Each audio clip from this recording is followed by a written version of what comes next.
ప్రియమైన దేవుని పిల్లలారా, నేటి క్రైస్తవంలో జరుగుతున్నటువంటి బోధ ఆత్మ సంబంధమైన బోధ లేక అవసరాల కొరకు జరుగుతున్నటువంటి బోధ? సంఘాలలో కానివ్వండి, సభ్య సమాజంలో కానివ్వండి, సభల్లో కానివ్వండి, ఏమండి ఆశీర్వాద కూడికలని పెడుతూ, స్వస్థత కూడికలని పెడుతూ దేని కొరకు బోధిస్తున్నారు? ఏమండి ఆస్తి కొరకు బోధ, ఆశీర్వాదం కొరకు బోధ, ఆరోగ్యం కొరకు బోధ, అంతస్తుల కొరకు బోధ, అందనం ఎక్కటము కొరకు బోధ, ఆత్మ కొరకు బోధ ఎక్కడండి? ఎక్కడ? అనంత లోకాన్ని అందుకునే బోధ ఎక్కడ? ఆత్మ సంబంధమైన బోధ ఎక్కడ? హితవాక్యం, ఆరోగ్యకరమైన బోధ. దేనికి ఆరోగ్యం? ఆత్మకు ఆరోగ్యకరమైన బోధ ఎక్కడా ఎక్కడా ఎక్కడని ఆలోచిస్తే ప్రియమైన దేవుని పిల్లలారా, ఎక్కడా లేదు. ఫర్ ఎగ్జాంపుల్, నేను కువైట్ దేశంలో ఉంటున్నాను.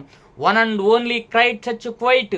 కల్తీ లేని, స్వచ్ఛమైన, నిర్మలమైన, రాజీ పడని, ఆత్మకు ఆరోగ్యకరమైన బోధన బోధిస్తున్నటువంటి దైవజనులు మా ఆత్మీయ తండ్రి సురేష్ బాబు గారని చెప్పుటకు నేనెంత మాత్రమైన కారణం గర్వపడతాను, గర్విస్తాను.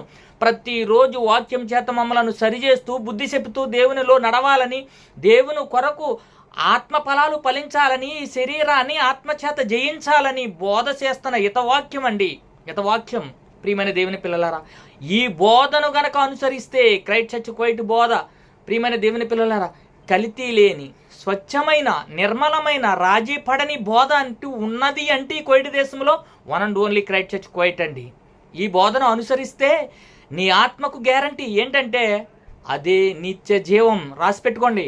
నిత్య జీవానికి వారసులు అవ్వడానికి సత్యవాక్యాన్ని సరిగా ఉపదేశించు బోధ కావాలి. సత్యము దగ్గరకు మనం చేర్చబడాలి, సత్యమును అనుసరించాలి, సత్యమును ప్రకటించాలి, సత్యము కొరకు నిలబడాలి.